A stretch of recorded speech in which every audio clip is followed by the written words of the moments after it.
Some teas are so distinctive that words can hardly describe them, and usually they come with a story to tell.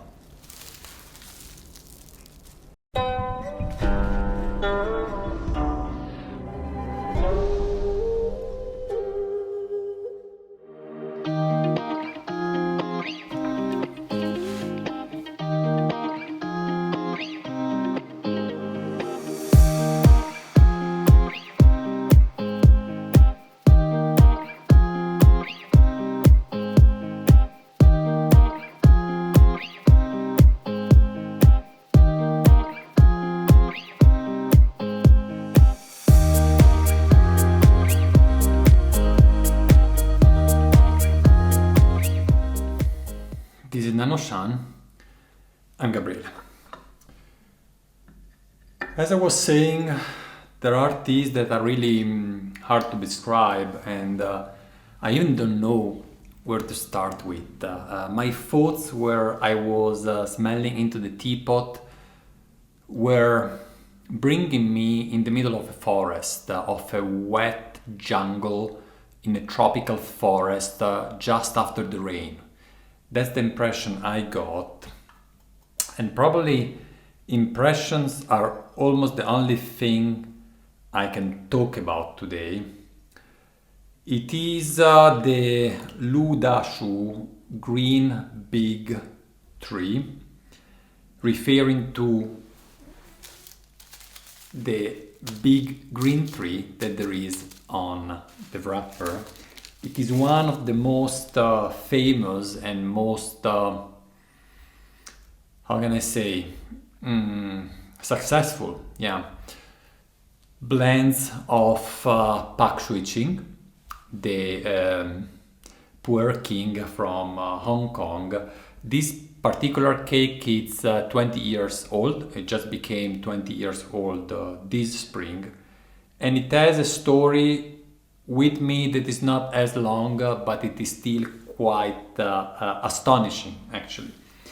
I ended up meeting Pak Shui Ching some years ago during a visit to Hong Kong. I already posted that video. And it's one of those encounters where even if you're not even if you don't believe in God, you thank God for allowing it to happen, because it just happened by chance. You know, you can go to Hong Kong and there are plenty of tea shops, so you can go there, visit one. Mostly you find are what the local drinks, so nothing too special, but certainly interesting, nothing collector style. You can search a little bit more and you can find also shops that have collector item, really good tea. But you have to be a little bit careful about the origin and where it is fake or real. But the very famous collectors, those that don't need a show window, a shop to attract customer, because they have already their circle of customers, that's difficult to find, because they are just in their building somewhere in Hong Kong. You know how crowded is Hong Kong. What do you do? Like, without having, you don't find them in a telephone book, even if it would be in the era of telephone books. You cannot search Google or ask AI where they live. And or you can, but you don't get the answer that you want. And so when I managed to ring the bell at his house, and his wife came out, and we managed to make an appointment for the evening so that I could go back there when their son was there for translation, because he has been studying in the US and so knows the language, English, and can help. It was like, to me, like, wow, how did I manage to get here? At that point, I even didn't know what I will be able to buy, because Pak Shui Ching is famous, and is famous also for being expensive, because he's very sought after, and he has a huge amount of tea that he doesn't release. It's like, you know, tons and tons of tea, of cake, and is not of easy access, all his collection. And so I tasted several teas. That was a few years back, including this one actually. In fact, this very cake, I got it from that first meeting some years ago. And I, at that time, bought also a cake from him, a brick actually, that it is unclear whether it is a just slightly fermented Shu, which I believe it is, or it is more of a blend between Shu and Sheng, but certainly it has a Sheng character. That's a different story. It's more affordable than this one. And this one here, it's just expensive, you know. It's 60% Laobanjian, 25 Bada, and 15% Mangsong, all from the Menghai area with a big portion of Laobanjian. So only that aspect, 20 years old, yeah, call for a price. And on top of it, it is a recipe from Pak Shui Ching. And it's you can afford more recent recipes, but that age is pretty tough. So at that time, the first time I was there, I got this cake for me, but I didn't dare buying also for Nannuoshan, just because I wasn't sure whether I can spend that money and if you guys would actually spend that money, because although when tea becomes really expensive, our margin is very little, because you can imagine, you know, when you buy, let's say, a tea for 20 euros, we have to consider also that we offer free shipping, and also all the costs with the shipping cost have an influence, because the shipping cost goes by the kilogram, right? Not by the price of the tea. While if I buy a very expensive tea, the shipping cost is from the country of origin to my place and from Nannuoshan to you is not as high. It's basically almost negligible with respect to the price of the tea. So we have just to add a little bit on top, and that's it to cover, let's say, all our expenses. So as a matter of fact, even though the price you get at the Nannuoshan shop is not much different than the price you would get if you would visit Pak Shui Ching, it's pricey. Let me put it this way. And so at that time, I didn't feel it is the right time to buy it. This year, we visited back Pak Shui Ching at the end of the tea tour, as already mentioned in some previous videos. The tea tour this year was based on the oolong, was not about Pu-erh, but the last stop was in Shenzhen, which is very close to Hong Kong.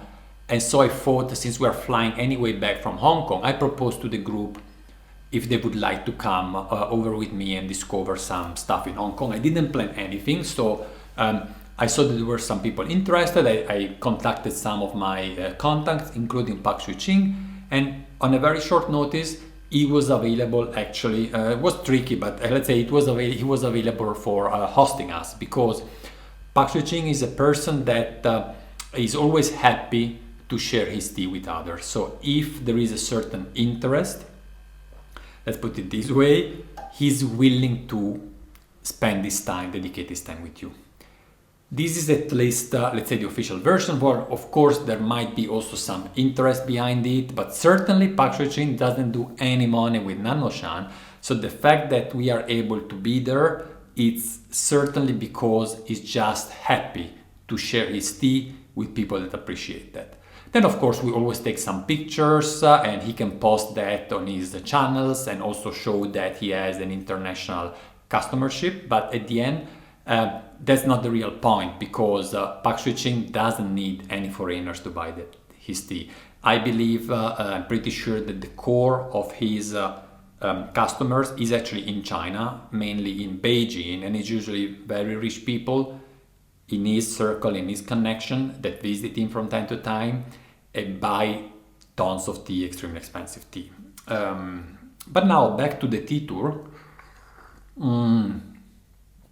Pak Shui Ching started giving us a lesson about the history of tea, how his tea is made, differences between different type of tea. We even switched to Anshi at a certain point.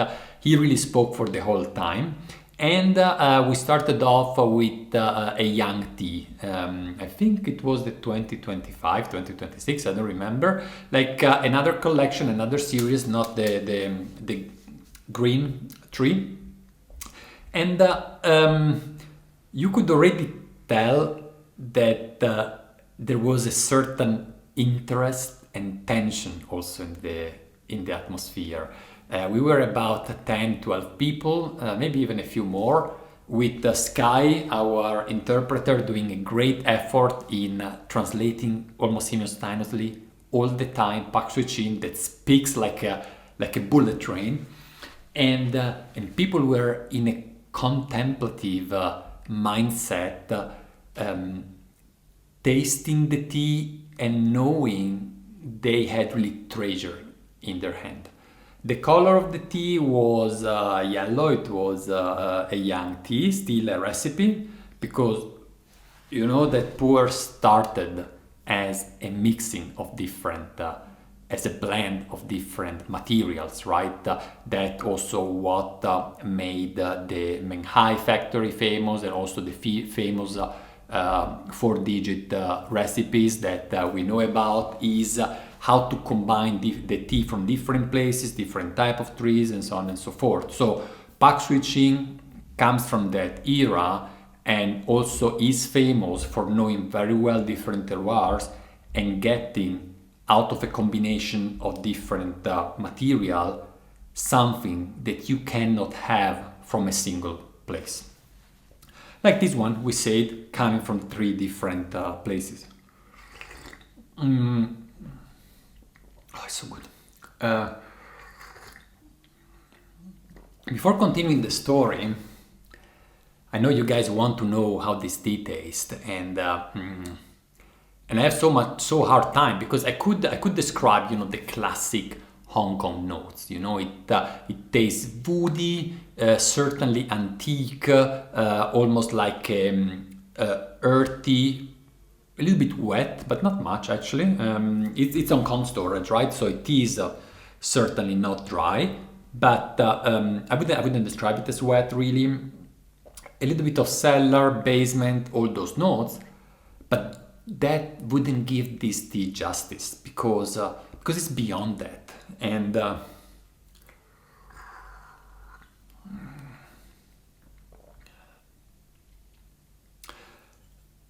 when people ask me what's my favorite tea, it's a question I get all the time, and if you follow us, you should even know the answer. At least for the past 10 years, my answer is always the same.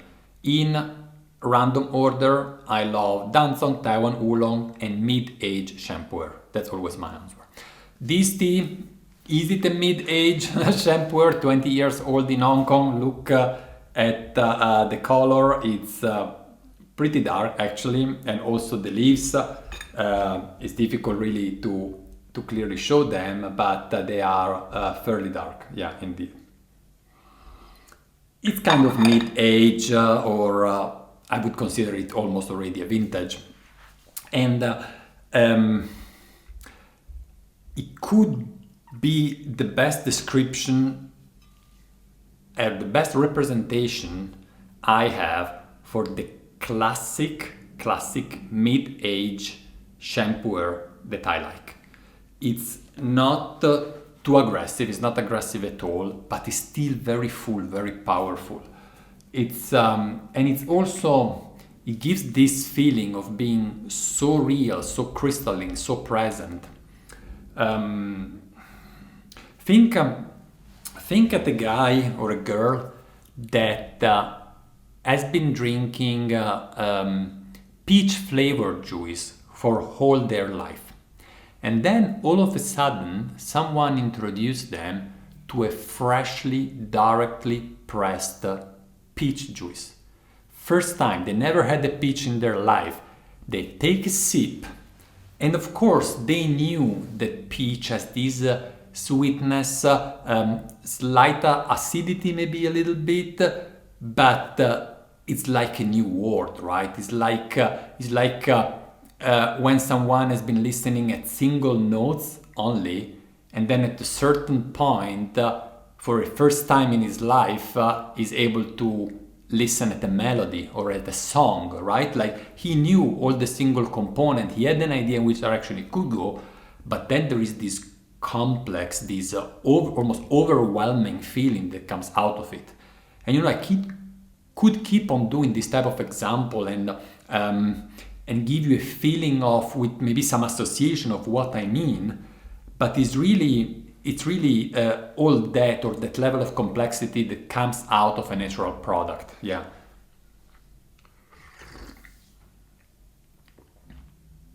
And besides being a strong tea, it's also fairly smooth, right? It's like it's not a rough stone. It's like a rough stone that has been for ages in a river, and the surface has been smoothened and smoothened and smoothened by the flow of the water. In this case, by the flow of the years.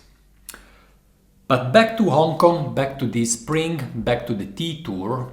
We tasted that young tea, and then at a certain point, Pak Shui Ching said, 我们没有时间, we don't have time. 我们没有时间. And with that, he wanted to recognize that we have to hurry up, because after meeting him, we have to rush to the airport to go back to Europe. Actually, I was traveling then to Japan, but the team was going back to Europe. And he said, okay, we have to jump to another tea. And the next tea I want to show you, we do a little bit of a jump, a 20-year jump, and he jumped on the Lü Da Shu. I got even a signature from him on this cake here. It's pretty neat. And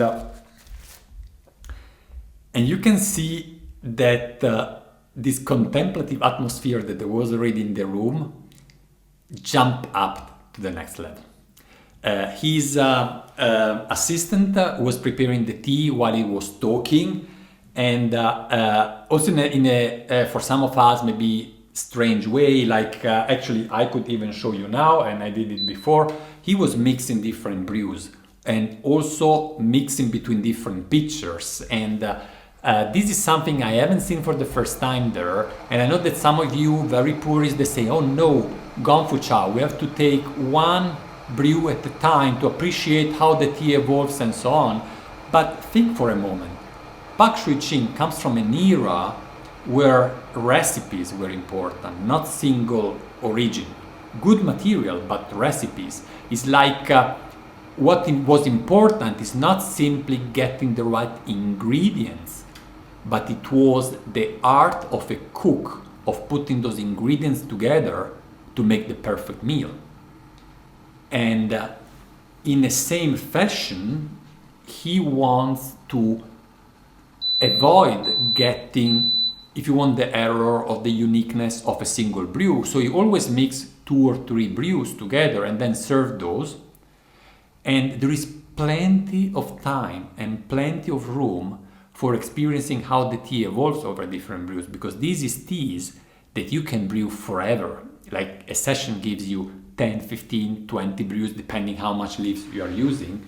So no problem, there is definitely plenty of time. And on the other end, it's his tea. He drinks in this way, he prepares it in this way, is belonging to the top 10 most recognized and appreciated Pu-erh person in the world.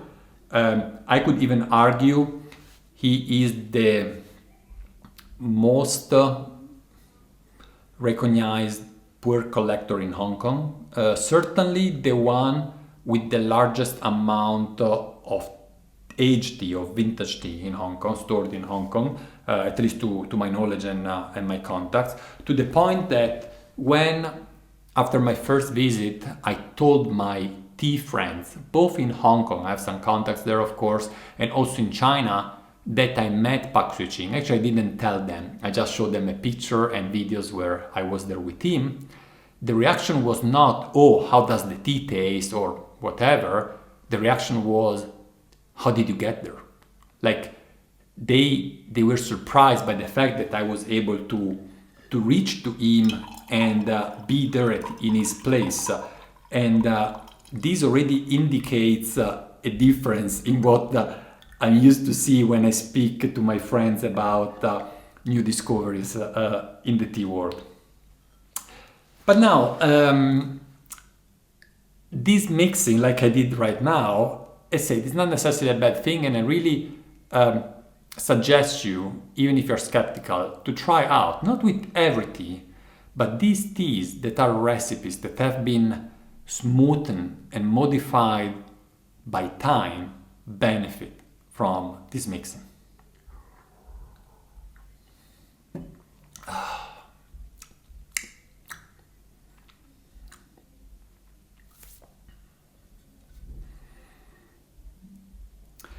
As a matter of fact, during that tasting, I said that, of course, it was a completely different brew. You could already tell at the beginning before taking the first sip by the color of the tea in the white little cups that he or his assistant was preparing for us.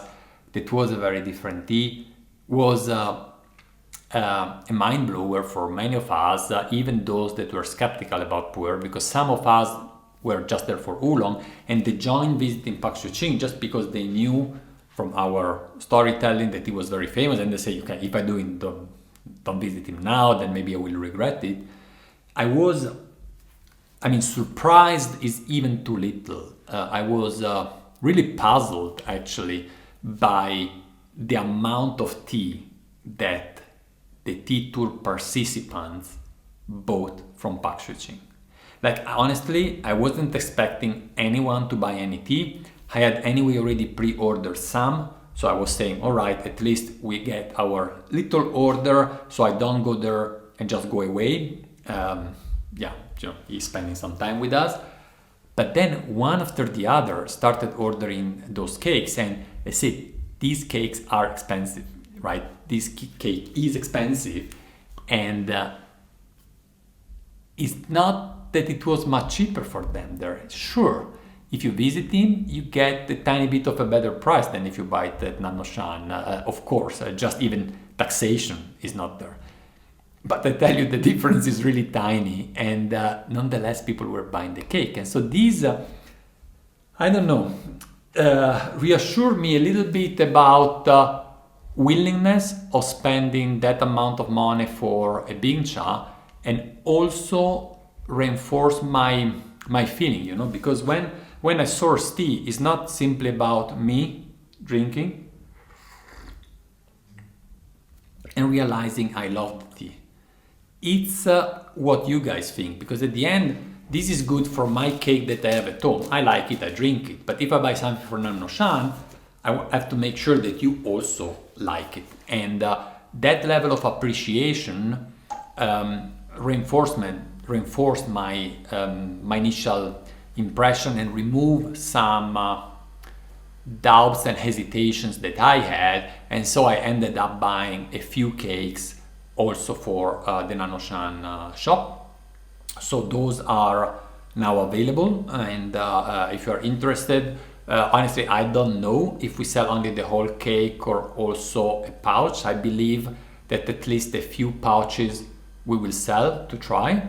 I didn't buy too many cakes because, well, it's damn expensive, and also, since this is the second time I'm visiting him, I would consider this an establishment of a relationship, and while the first time I was there, I wasn't sure if I would be able to meet him again.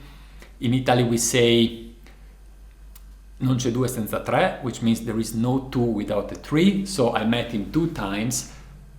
There might be a third time coming, so I'm pretty confident I can order these again, and I'm sure he has a huge amount of them still in stock.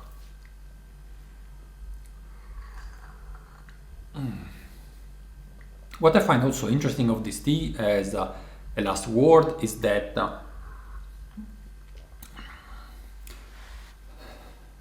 if you are very much into Pu-erh, you have been drinking Pu-erh for a long time, you really appreciate this tea. And I'm thinking, for example, at Siggy tasted this tea, and he definitely likes it a lot. And Siggy has a huge experience with drinking this type of storage and this type of vintage of cake. But at the same time, I also consider this a cake that is approachable by beginners. Not in terms of price, sorry about that, that's how it is, but I'm just thinking about in terms of taste, it is so round, so complex, so full, without that being pungent or astringent or bitter, that many young tea drinker, beginners, you call them, I'm pretty sure would appreciate the tea as well. Alright guys, I'm Gabriele, this is Nannuoshan, thank you for watching, I'll see you in the next one.